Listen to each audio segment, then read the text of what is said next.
Rev up your engines! What is a dual clutch transmission? Dual clutch transmissions are kind of an interesting design that was started in Europe to make transmissions that shifted really fast. Now, the first try at a dual clutch transmission was a Frenchman, and he had designed it for a half track. But 1939, well, let's just say the Germans took over, and that was the end of the French building any kind of military vehicle. Strangely enough, the first real use was by Germans themselves. Audi and Porsche messed around with them. Heck, they're all owned by the same company now, Volkswagen. And in 1986, they won a race with the Porsche. That was the first one that had a dual clutch semi-automatic paddle shifter transmission. So it ended up being Volkswagen who really pioneered the commercial use of them. One of the most well-known one with a dual clutch transmission was the Volkswagen New Beetle. Their automatics were a dual clutch transmission. Now, this European design of dual clutch transmission was really thought of because they knew that high-end sports cars, the guy didn't want standard transmissions anymore, but they wanted good shifting.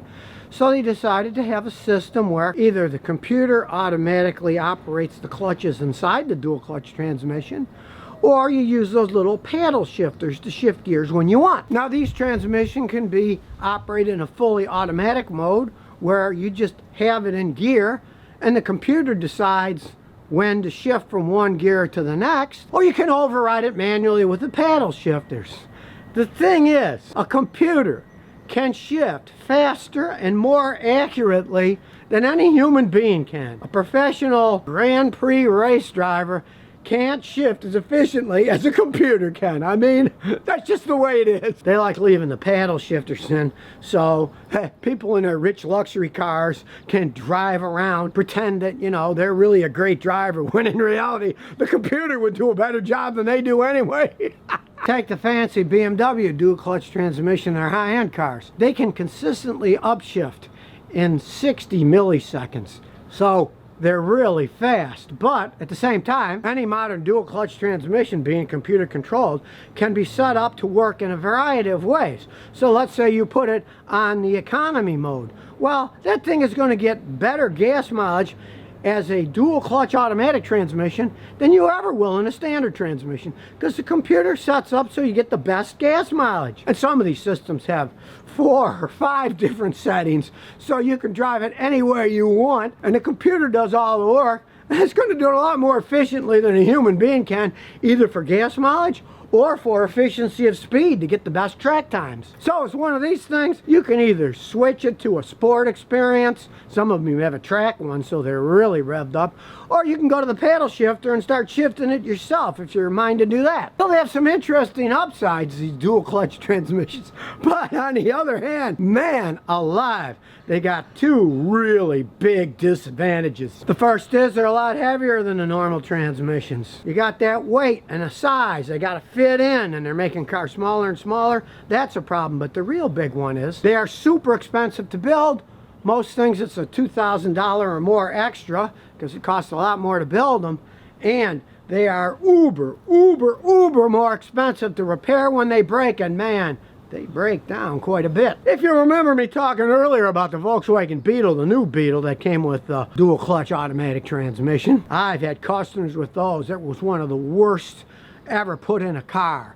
They go bad, and then when they had to get it rebuilt or repaired or replaced, guys that really know how to rebuild them, I had a customer have to pay $7 grand to have his replaced on a Volkswagen Beetle, and the car was older then. The car wasn't worth even $4,000. Yes, it's a race car design. Yes, it shifts really good, but it costs so much more when you think, what really are the advantages for an everyday driving car?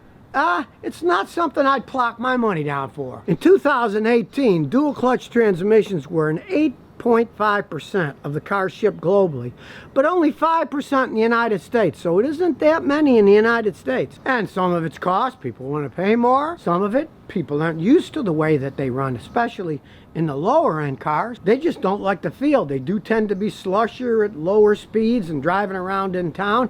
These things were designed for the racetrack in the first place. They weren't really designed for everyday driving. Now, Fiat Chrysler Honda and Ford all learned the hard way about these dual clutch transmissions. They offered them in everyday cars, and a lot of buyers thought, oh, there's something wrong with my car, it doesn't work right. And Ford even has a class action pending against them for these dual clutch transmissions they put in some of their lower end cars. It's kind of a dumb idea when you think about it.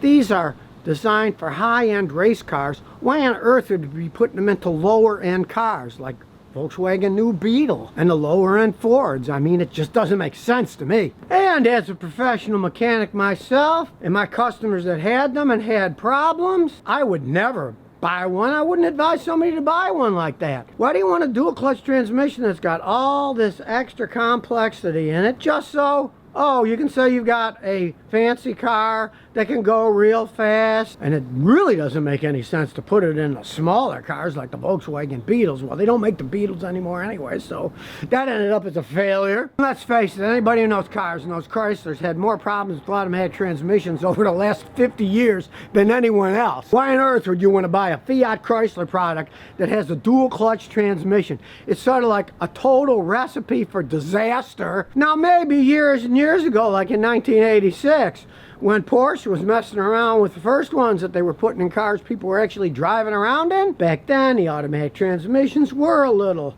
slushy shifting. They did lose a lot of power. But these days, even with a conventional automatic transmission, you can get decent power, and you can also get just about the same gas mileage that you get in a standard transmission. So as far as I'm concerned, there's really no need for a dual clutch transmission for most people. Okay, so you're gonna buy a Ferrari or a Porsche.